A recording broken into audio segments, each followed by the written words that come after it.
رات گہری سیاہ ہو چکی تھی۔ سب لوگ اپنے اپنے کمروں میں سکون کی نیند سو چکے تھے، مگر میری نیند مکمل اڑ چکی تھی۔ میرا سکون غارت ہو چکا تھا۔ میری آنکھوں نے جو اتنی مشکلوں سے سنہرے حسین خواب بننے کا سوچا تھا، وہ ایک دم سے کرچی کرچی ہوتے دکھائی دینے لگے تھے۔ میں بے چینی سے کمرے میں ٹہل رہی تھی۔ مجھے کسی کل چین نہیں مل رہا تھا۔ کاش کہ میں نے اپنے حسن اور جوانی کا اتنا غلط استعمال نہ کیا ہوتا، تو آج یہ دن مجھے نہ دیکھنا پڑتا۔ اچانک سے موبائل کی اسکرین روشن ہوئی اور میں بجلی کی تیزی سے فون کی جانب بڑھی۔ میسج دیکھ کر میرے قدموں تلے سے زمین ہی نکل گئی، کیونکہ موبائل کی اسکرین پر یکے بعد دیگرے میری تنویر کے ساتھ نازیبا تصاویر نظر آ رہی تھیں۔ ایسی تصاویر جو ایک شریف خاندان کو تباہ کرنے کے لیے کافی تھیں، جو ایک لڑکی کی زندگی کو ایک لمحے میں تباہ کر کے رکھ دیتی، اور ان کو بھیجنے والا کوئی اور نہیں بلکہ تنویر کا دوست تھا۔ تصویریں بھیجنے کے بعد اس کا ایک میسج بھی آیا تھا، جس میں ہوٹل کا نام اور ٹائم بتایا گیا تھا کہ اگر کل میں وہاں نہ پہنچی تو یہ ساری تصویریں میرے منگیتر کو بھیج دی جائیں گی۔ نہ صرف میری منگنی ٹوٹے گی، بلکہ میرے ماں باپ کا مان جو انہیں مجھ پر تھا وہ بھی کرچی کرچی ہو جائے گا۔ میرے پاس اس کے علاوہ کوئی اور چارہ نہ تھا کہ میں ہوٹل چلی جاتی۔ وہاں میرے ساتھ وہ کیا کرنے والا تھا، اس کا اندازہ مجھے بخوبی تھا۔ میں آنے والے کل کے خوف سے کانپ رہی تھی۔ میرا نام زارا ہے۔ میں ایک اپر مڈل کلاس گھرانے سے تعلق رکھتی ہوں۔ میرے ماں باپ نے مجھے اچھی تعلیم دلوانے کے لیے اچھے کالج میں بھیجا۔ میری عمر 17 سال تھی اور میں بے انتہا حسین تھی۔ ہر حسین لڑکی کی طرح مجھے بھی اپنے ہم سفر کے بارے میں اچھے خواب دیکھنے کی عادت تھی۔ میں چاہتی تھی کہ کوئی مجھے اس حد تک چاہے کہ میری پرستش کرے، میرے لیے اپنی جان پر کھیل جائے، اور اوپر سے رومانٹک ناولز پڑھ پڑھ کر میرا معیار اور بھی اونچا ہو گیا تھا۔ اپنے ہم سفر کے بارے میں میری توجہ اپنی تعلیم پر کم تھی اور ان سوچوں پر زیادہ تھی۔ میرے ماں باپ اپنی کمائی کا خطیر حصہ میری پڑھائی پر لگا رہے تھے۔ میرے والد ایک ریٹائرڈ پروفیسر تھے۔ ان کا یہ خواب تھا کہ میں بھی ان کی طرح پروفیسر بنوں، کیونکہ معلم سے بڑھ کر پاکیزہ اور اچھا شعبہ کوئی نہیں تھا ان کی نظر میں۔ اس لیے میری تعلیم پر وہ بھرپور توجہ دے رہے تھے۔ پھر میں تھی بھی اکلوتی اولاد، مگر میں لاؤبالی لڑکیوں کی طرح ان کی باتوں کو زیادہ سنجیدہ نہیں لیتی تھی۔ میرا خیال تھا کہ آدھی عمر پڑھ پڑھ کر بال سفید کرنے کے بعد بھی دھکے کھا کر ہی نوکری ملتی ہے، تو مجھے کیا ضرورت ہے اتنا سر کھپانے کی۔ اور ویسے بھی میں اس قدر حسین تھی کہ کوئی بھی بڑے خاندان کا رشتہ مجھے آسانی سے مل جانا تھا، اور ماں باپ بھی تو اپنی اولاد کو اسی لیے اتنا پڑھاتے ہیں کہ ان کے رشتے کسی اچھے خاندان میں ہو جائیں۔ میری سوچ اور نظر میں تعلیم حاصل کرنے کا اس کے علاوہ کوئی مقصد نہ تھا، اور میری انہی سوچوں کی وجہ سے میں اپنی کلاس میں میڈیوکر ہی تھی، مگر میرے والد کی سوچ مختلف تھی۔ ایک میں تھی بھی اکلوتی، اور اکلوتی اولاد کے لیے تو ماں باپ نہ جانے کیسے کیسے خواب آنکھوں میں سجاتے ہیں۔ میرے والد مجھے اکثر ہی سمجھاتے تھے کہ پڑھ لکھ کر تعلیم ہمیں دوسروں سے ممتاز کرتی ہے۔ پڑھنے کا مقصد صرف نوکری نہیں ہوتا، بلکہ پڑھا لکھا انسان معاشرے میں ہر قدم سوچ سمجھ کر اٹھاتا ہے۔ لوگوں کے ساتھ کیسے ڈیل کرنا ہے، خود کو بہتر انسان کیسے بنانا ہے، یہ سب ہمیں تعلیم ہی تو سکھاتی ہے۔ مگر میں ایسی کتابی باتوں کو ذہن میں نہیں رکھتی تھی۔ میرا مقصد بس اپنے لیے ایک ہیرو کو ڈھونڈنا تھا جو ہر مشکل میں میرا ساتھ نبھا سکے، وہ میرے لیے سب کچھ کرے، مجھے کچھ بھی نہ کرنا پڑے، کیونکہ عورت بذات خود کمزور ہوتی ہے، اسے مضبوط بازوؤں والے مرد کی ضرورت ہوتی ہے۔ میں بھی ایک نازک مزاج سی لڑکی تھی۔ مجھے تو سر آنکھوں پر بٹھانے والا چاہیے تھا جو میرے لیے زمانے بھر سے لڑ جائے۔ اسی سوچ کے تحت میری ایک لڑکے سے دوستی ہو گئی جو شاید میری تعمیر کردہ معیار پر پورا اترا تھا۔ وہ میری کلاس فیلو شازمہ کا بھائی تھا۔ اکثر ہی وہ شازمہ کو پک اینڈ ڈراپ کرنے کے لیے آ جاتا تھا۔ میری اکثر اس سے سلام دعا ہو جاتی تھی۔ وہ بہت خوبصورت اور ہینڈسم اور امیر تھا۔ مجھے پہلی نظر دیکھ کر ہی اسے میرے عشق کا بخار چڑھ گیا تھا۔ آئے دن وہ اپنی بہن کے ذریعے مجھ تک اظہار محبت بھیجتا، جسے میں بظاہر تو نظر انداز کر دیتی، کیونکہ میری تربیت اس بات کی اجازت نہیں دیتی تھی کہ لڑکے کی پہلی پیش قدمی پر میں اپنے چاروں شانے چت کر ڈالتی۔ مگر ایک بار اس نے ایک مہنگا موبائل بھیج دیا۔ میں بہت ہچکچائی، مگر میری دوست نے دھمکی دی کہ میرا بھائی تمہارے بغیر مر جائے گا اور میں بھی تم سے دوستی ختم کر لوں گی اگر بھائی کا تحفہ نہ رکھا تو۔ اندر سے تو میں بھی یہی چاہتی تھی کہ مجھے کوئی ایسا چاہے کہ میرے بغیر مر ہی جائے، اس لیے موبائل رکھ لیا۔ پہلی بار گھر والوں سے چوری کوئی کام کر رہی تھی، ضمیر بار بار ملامت کر رہا تھا، مگر دل تھا کہ اس نئے جذبے کو قبول کرنے کی ضد پر اڑا تھا۔ میں نے وہ موبائل اپنے تکیے کے نیچے چھپا کر رکھ لیا۔ جب رات کو سونے کے لیے لیٹی تو بے چینی حد سے سوا ہونے لگی۔ بار بار موبائل کو ہاتھ میں پکڑ کر دیکھتی۔ موبائل ابھی آف تھا۔ رات کو جیسے ہی نمبر آن کیا، بوائے فرینڈ کے نام سے سیوڈ نمبر سے کال آنے لگی۔ اس نے میری تصدیق یا تردید کے بغیر ہمارے اس رشتے کو نام دے دیا تھا۔ پھر جو ہی میں نے کال اٹھائی اور فون کان سے لگایا، اس نے اپنی محبت بھرے جملوں کا رس میرے کانوں میں گھولنا شروع کر دیا۔ کہا کہ زارا، اگر آج بھی تم سے بات نہ ہوتی تو میں تمہارے گھر آ جاتا، تمہارے ماں باپ کے سامنے ہاتھ جوڑ دیتا کہ خدا کے لیے میری محبت کو میرے حوالے کر دیں، میں ایک پل کے لیے بھی تم سے جدا نہیں ہو سکتا۔ تم 18 سال سے اس دنیا میں موجود ہو، مگر میں حیران ہوں کہ مجھے اب کیوں ملی ہو۔ اتنا عرصہ کہاں چھپ کر بیٹھی تھی؟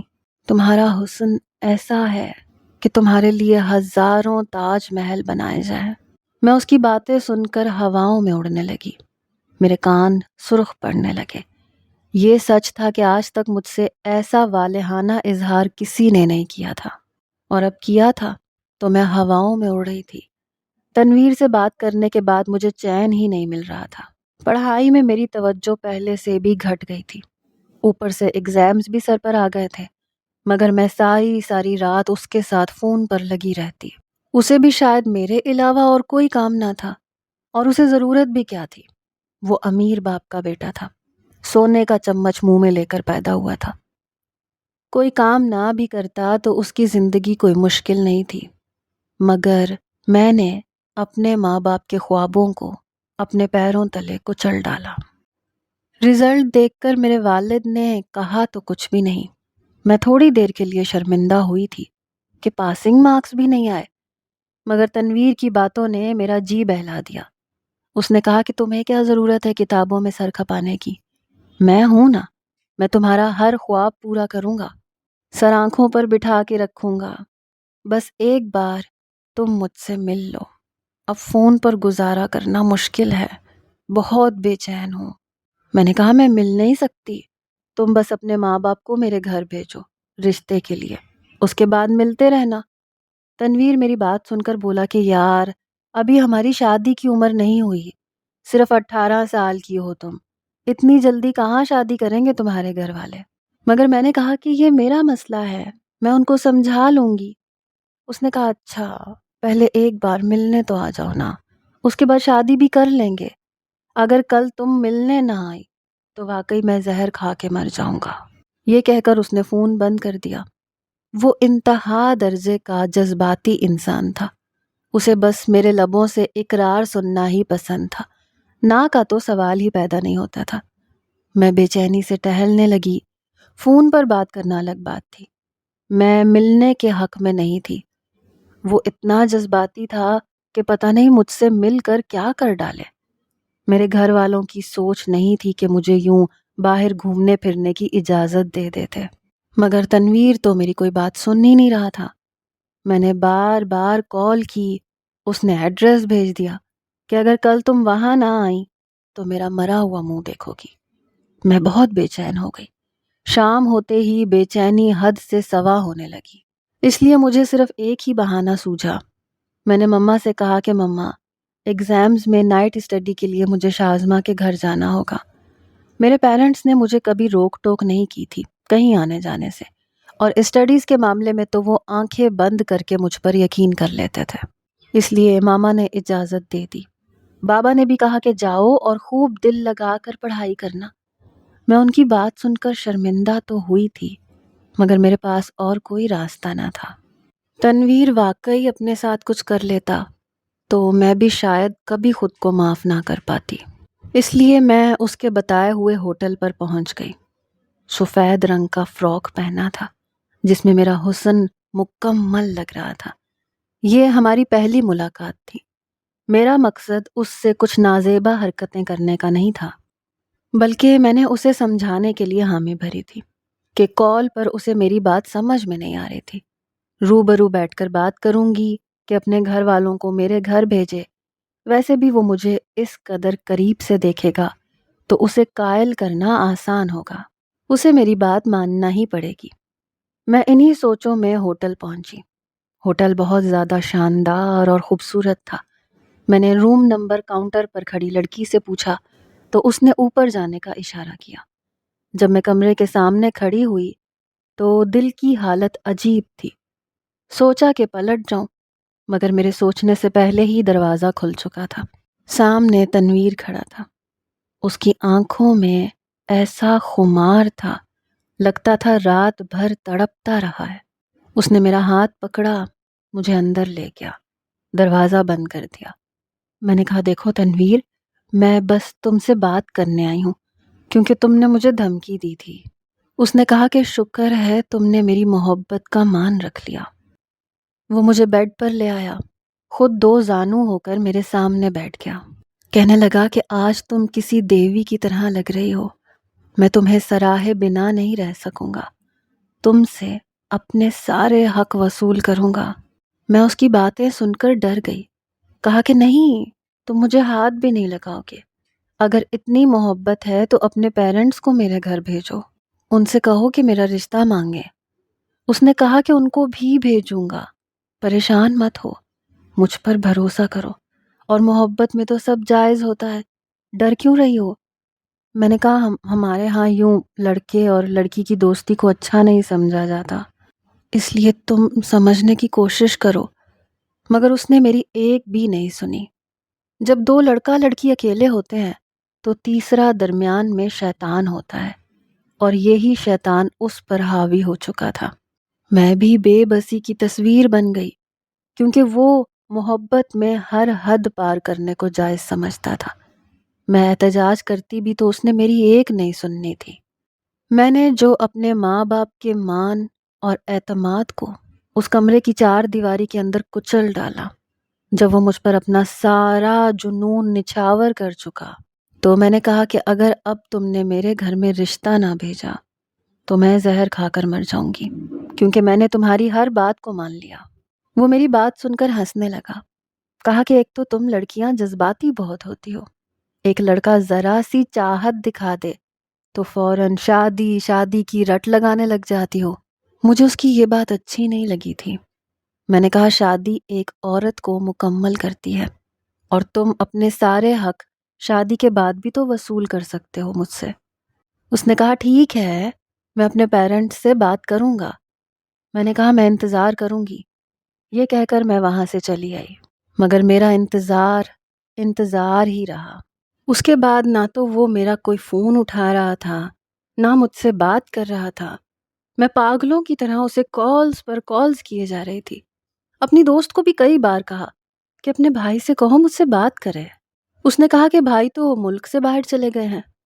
میں اور بھی زیادہ پریشان ہو گئی کہ اچانک وہ باہر کیوں چلا گیا، مجھے یوں بیچ راہ میں چھوڑ کر۔ میرا دل نہیں مان رہا تھا کہ وہ مجھے دھوکہ دے سکتا ہے، مگر جو حالات بتا رہے تھے وہ بھی کچھ غلط نہیں تھے۔ میں ہی پاگل تھی جو اس پہ بھروسہ کر کے اس سے ملنے چلی گئی۔ میں دن رات بے چین پھرتی۔ میرے ماں باپ بھی میرے متعلق پریشان ہو گئے کہ اچانک سے میری صحت اتنی کیوں گر گئی، میری آنکھوں کے نیچے کالے سیاہ حلقے کیوں پڑ گئے۔ میرے بابا نے مجھ سے امید نہیں چھوڑی تھی، اس لیے میرا دوبارہ سے ایڈمیشن کروا دیا۔ میں پھر سے کالج جانے لگی۔ اس عرصے میں میرا تنویر سے کوئی رابطہ نہیں ہو سکا۔ میں نے بہت کوشش کی، ایک بار تو اس کے گھر بھی چلی گئی، مگر وہاں پر تالا پڑا ہوا تھا۔ میں مایوس واپس لوٹ آئی۔ میں نے بالآخر حقیقت کو تسلیم کر لیا کہ میرے ساتھ بہت بڑا دھوکا ہوا ہے۔ میں نے تو اپنی عزت بھی خراب کر دی، محبت بھی نہیں ملی۔ میں بہت زیادہ ٹوٹی اور بکھری ہوئی تھی۔ اپنی پوری توجہ پڑھائی کی طرف لگانے کی کوشش کی۔ یوں ہی دن گزرتے گئے اور اس بار میں ایگزامز میں پاس ہو گئی، کیونکہ میں نے دل لگا کر پڑھائی کی تھی۔ جو داغ مجھ پر لگ چکا تھا، میں اس کو دھونے کی ناکام کوشش کر رہی تھی۔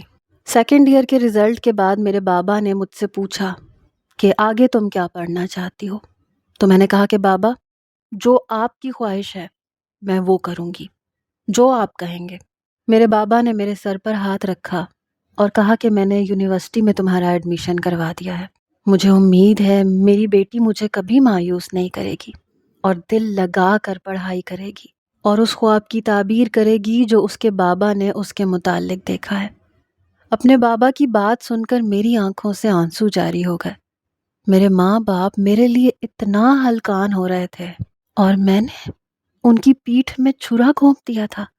میں اب کسی اور پر اعتبار کرنے کے لائق بھی نہیں رہی تھی۔ یونیورسٹی جوائن کرتے ہوئے مجھے کچھ عرصہ ہو گیا تھا۔ اسی دوران میرے رشتے آنے لگے۔ میں حسن میں کسی سے کم نہیں تھی، اسی لیے اچھے سے اچھے گھر کا رشتہ میرے لیے آنے لگا۔ میرے ماں باپ سوچ بچار میں پڑ گئے۔ میرے بابا تو مجھے بہت آگے تک پڑھانا چاہتے تھے، لیکن میری ماں کا خیال تھا کہ مجھے عزت کے ساتھ رخصت کر دیا جائے۔ پڑھائی تو شادی کے بعد بھی جاری رکھی جا سکتی ہے۔ شاید مائیں اپنی بیٹیوں کے بارے میں کافی زیادہ فکر مند ہوتی ہیں، اور بیٹیاں خوبصورت ہوں تو ماؤں کی راتوں کی نیند اڑ جاتی ہے۔ اسی لیے وہ چاہتی تھیں کہ میں کسی کے ساتھ منسوب ہو جاؤں۔ میرا دل اب کسی بھی طرح کے رشتہ بنانے میں نہیں لگتا تھا، نہ میں شادی کرنا چاہتی تھی۔ میں ہر لڑکے کو تنویر کی طرح پر رکھنے لگی تھی، مگر میری ماں نے تو پھر میرے باپ کی بھی نہ سنی اور میرا رشتہ ایک اچھے خاندان میں ہو گیا۔ میں نے بھی امی کی ہاں میں سر جھکا لیا۔ میں ان کو مزید شرمندہ نہیں کرنا چاہتی تھی، اسی لیے میری مبشر کے ساتھ منگنی ہو گئی۔ وہ ایک اچھا اور شریف لڑکا تھا۔ میں نے ایک بار ہی نظر بھر کر دیکھا تھا۔ اس کی ماں ہمارے گھر آتی جاتی رہتی تھی، بہت اچھے اخلاق کی مالک تھی۔ وہ اس رشتے سے بہت زیادہ خوش تھے۔ میں بھی اپنی زندگی میں موو آن کرنا چاہتی تھی، ماضی کو مکمل طور پر فراموش کرنا چاہتی تھی، لیکن مجھے اندازہ نہیں تھا کہ میرا گناہ میرا پیچھا کرتے ہوئے یہاں تک آ جائے گا۔ اسی دوران میرے موبائل پر ایک نمبر سے کال آئی۔ میں نے کال اٹھائی تو اس نے کہا کہ آپ زارا بات کر رہی ہیں؟ میں نے کہا جی، آپ کون بات کر رہے ہیں؟ اس نے کہا کہ میں تنویر کا دوست بات کر رہا ہوں، میں آپ سے ملنا چاہتا ہوں۔ اس کی بات سن کر میرے پیروں تلے سے زمین نکل گئی۔ اتنے عرصے بعد میں نے تنویر کا نام سنا تھا۔ میرے جسم میں تھر تھر ہی سی مچ گئی۔ میں نے کہا میں کسی تنویر کو نہیں جانتی، سوری، رانگ نمبر۔ میں نے یہ کہہ کر فون زور سے بند کر دیا، مگر اگلے ہی پل موبائل کی اسکرین پر جو کچھ مجھے نظر آیا وہ میرے اوسان خطا کرنے کے لیے کافی تھا، کیونکہ میری اور تنویر کی نازیبا تصاویر اسی ہوٹل کے کمرے سے لی گئیں میرے موبائل کی اسکرین پر جگمگا رہی تھیں۔ جس راز کے فاش ہونے پر میں اب تک ڈرتی آ رہی تھی، وہ اچانک سے یوں ہو جائے گا، مجھے اس کا اندازہ ہی نہیں تھا۔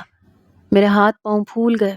تنویر کے دوست کا میسج آیا کہ کل اگر تم مجھے اس ہوٹل میں نہ ملی تو میں یہ تصاویر تمہارے منگیتر کو سینڈ کر دوں گا۔ میں نے کہا کہ تم مجھ سے کیا چاہتے ہو، اور تنویر خود کہاں ہے؟ میں اس سے بات کرنا چاہتی ہوں۔ اس نے کہا کہ تنویر اپنی استعمال شدہ چیز کو دوبارہ سے ہاتھ نہیں لگاتا، مگر مجھے تم کافی زیادہ اچھی لگی، اس لیے میں نے سوچا کہ ایک بار میں بھی ٹرائی کر کے دیکھ لوں۔ یہ بات سن کر تو میرا چہرہ سرخ پڑنے لگا، میرے خون کی گردش تیز ہونے لگی۔ میں نے کہا شرم آنی چاہیے تمہیں، اور تنویر کو بتا دینا کہ میں اسے کبھی معاف نہیں کروں گی۔ اس نے کہا کہ اس سے معافی تم خود مانگ لینا، پہلے میری بات سنو۔ میں نے کہا میں ہرگز وہاں نہیں آؤں گی۔ میں ایک بار جو غلطی کر چکی ہوں اس کو دوبارہ نہیں دہراؤں گی۔ اس نے کہا کہ تم نہ آ کر بہت بڑی غلطی کرو گی، تمہاری زندگی برباد ہو جائے گی۔ یہ کہہ کر اس نے فون بند کر دیا۔ اب مجھے سمجھ نہیں آ رہا تھا کہ میں کہاں جاؤں۔ میں زندگی کے ایسے دوراہے پر کھڑی ہو گئی تھی کہ آگے کنواں پیچھے کھائی والی حالت ہو گئی تھی۔ پہلے سوچا کہ اپنی ماں کو بتا دیتی ہوں، لیکن میں اپنی ماں کا مان نہیں توڑنا چاہتی تھی۔ منگیتر سے بات کرنا بھی فضول تھا، کیونکہ میں اسے جانتی تک نہیں تھی کہ وہ کس طبیعت کا مالک ہے، اور کوئی بھی منگیتر اپنی ہونے والی بیوی کی ایسی تصاویر دیکھ کر یہ منگنی فوراً سے توڑ دیتا۔ ساری رات میری کمرے میں ٹہلتے ہوئے گزر گئی، لیکن مجھے کوئی لاہ عمل ذہن میں نہیں آیا۔ جب اگلی صبح میں اس ہوٹل کے کمرے میں پہنچی تو سامنے کا منظر دیکھ کر میرے پیروں تلے سے زمین نکل گئی، کیونکہ وہ ایک دوست نہیں بلکہ 4-5 اوباش لڑکے تھے جو کمرے میں بیٹھ کر میرا انتظار کر رہے تھے۔ میری رگوں میں خون کی گردش مزید تیز ہو گئی۔ میں نے ان سے کہا کہ تم لوگ کون ہو اور مجھ سے کیا چاہتے ہو؟ انہوں نے کہا کہ ایک لڑکی کو ایک اکیلے کمرے میں بلانے کا مقصد صرف ایک ہوتا ہے۔ تم اتنی معصوم تو نہیں ہو، تم تو یہ تجربہ پہلے بھی کر چکی ہو۔ میرا بس نہیں چل رہا تھا کہ میں ان کا منہ توڑ دوں۔ اچانک ہی کمرے کا دروازہ کھلا اور مبشر اندر داخل ہو گیا۔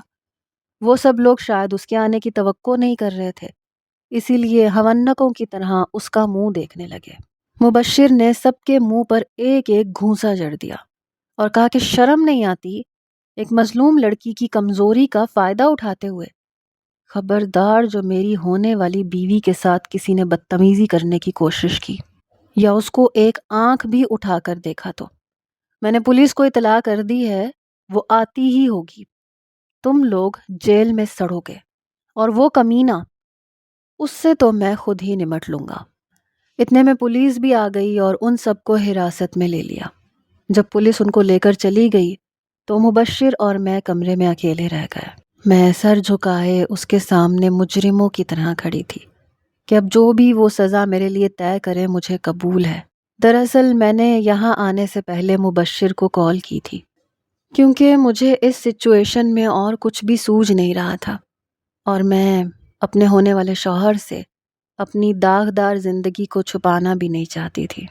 اس لیے میں نے فیصلہ کیا کہ میں اس کو سب کچھ بتا دوں گی، آگے وہ جو بھی فیصلہ کرے مجھے منظور ہوگا۔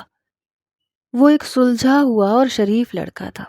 اس نے میری بات تسلی سے سنی، کہا کہ مجھے اس ہوٹل کا پتہ دو اور تم بھی کل وہاں پر پہنچ جاؤ، آگے میں خود سنبھال لوں گا۔ اب میں اس کے سامنے نظریں جھکائے کھڑی تھی، میری آنکھوں میں شرمندگی تھی اور میں نظریں فرش پر گاڑے کھڑی تھی۔ میرا بس نہیں چل رہا تھا کہ زمین پھٹے اور میں اس میں سما جاؤں۔ مبشر میرے قریب آیا، اس نے میرے دونوں ہاتھ پکڑ لیے، کہا کہ تم نے مجھے حقیقت بتا کر بہت اچھا فیصلہ کیا ہے۔ کام تو تم نے غلط کیا ہے، مگر جیسے تمہاری کچی عمر تھی، اس عمر میں لڑکیاں بہت ساری غلطیاں کر جاتی ہیں، اور چند دن کی جھوٹی محبت کے فریب میں اپنے ماں باپ کی زندگی بھر کی محبت کو فراموش کر جاتی ہیں۔ ہم سبھی اپنی اپنی زندگیوں میں کچھ نہ کچھ غلطیاں اور گناہ کر جاتے ہیں، اور جب ہمیں ندامت ہوتی ہے تو ہم خدا کے حضور معافی مانگتے ہیں۔ خدا تو ہمیں معاف کر دیتا ہے کیونکہ وہ بہت ہی زیادہ رحیم ہے۔ ہم انسان ایک دوسرے کو معاف نہیں کر سکتے، مگر کچھ انسان ایسے ہوتے ہیں جن کا دل بڑا ہوتا ہے، جن کا ظرف بڑا ہوتا ہے۔ جس طرح سے تم نے رات کو مجھ سے معافی مانگی تھی، اپنی بے بسی ظاہر کی تھی، مجھے تم صرف اپنی منگیتر نہیں لگی بلکہ ایک ندامت پر مظلوم لڑکی لگی جسے مدد کی اشد ضرورت تھی، اور میں نے وہی کیا جو ایک سلجھے ہوئے سمجھدار انسان کو کرنا چاہیے تھا۔ اس لیے تم بے فکر رہو، میں یہ منگنی نہیں توڑوں گا اور تمہیں اپنانے کو تیار ہوں۔ اس کی آخری بات سن کر مجھے اپنے کانوں پر یقین نہیں آیا کہ کوئی مرد اتنا بھی اعلیٰ ظرف ہو سکتا ہے کیا؟ میں تو ہر مرد کو تنویر کی طرح ہی پرکھ رہی تھی، مگر مبشر واقعی بہت اچھا لڑکا تھا اور مجھے ایسے ہی ساتھی کی ضرورت تھی۔ میری آنکھوں میں آنسو آ گئے۔ مجھے سمجھ نہیں آ رہی تھی کہ میں کس طرح سے اس کا شکریہ ادا کروں یا اس سے معافی مانگوں۔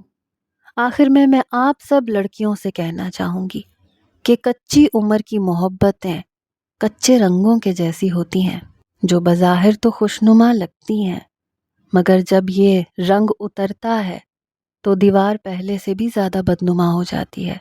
اس لیے محبت کرنے سے احتیاط بھی کریں اور پرہیز بھی۔ کیا خبر تنویر جیسا کوئی لڑکا آپ کے جذبات کے ساتھ کھیلنے کے لیے گھات لگائے بیٹھا ہو۔ اس کہانی سے آپ نے کیا سیکھا؟ کمنٹس میں اپنی رائے کا اظہار ضرور کیجیے گا۔ شکریہ۔ اللہ حافظ۔